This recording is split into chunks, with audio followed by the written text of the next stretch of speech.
วิจารณ์สนั่นเฮ็ดแบบนี้ให้เกียรติศิลปินบ่ควรลงจากมื้อค่ำคืนที่ผ่านมาสาวน้อยเพชรบ้านแพงมาแสดงอยู่ที่บ้านกุดแฮอำเภอเริงนกทาจังหวัดยะโสธรเป็นงานเฮ็ดบุญกฐิน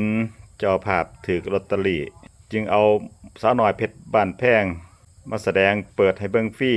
ท่ามกลางผู้ชมแน่นเวทีกว่า5,000 คนและมีประเด็นดราม่าเกิดขึ้น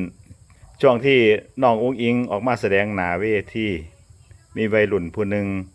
เขาไปขอจับมือกับน้องอุ๊งอิงแต่ก่อนสิจับมือก็ยกมือไหว้ซะก่อนแล้วก็ดึงมือมาหอมแต่อุ๊งอิงก็ดึงมือกลับแล้วก็ย่างหนีทำหน้าที่ร้องเพลงจนจบเพลงขณะที่โซเชียลเสียงแตกเฮ็ดแบบนี้สมควรบ่เป็นการให้เกียรติศิลปินบ่บางคนก็บอกว่าก่อนเพิ่นสิขอจับมือเพิ่นได้ยกมือไหว้ขออนุญาตก่อนสิดึงมือมาหอม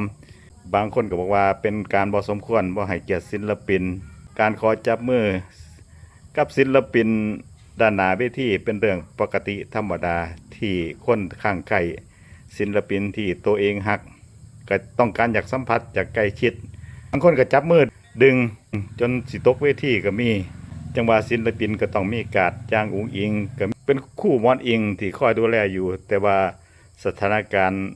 มันรวดเร็วขนาดนั้นก็บ่มีไผตั้งหลักได้ทันเรื่องนี้พี่น้องคิดว่าจังไดสมควรหรือบ่สมควรไผมีความคิดเห็นเป็นจังไดก็สามารถคอมเมนต์เข้ามาได้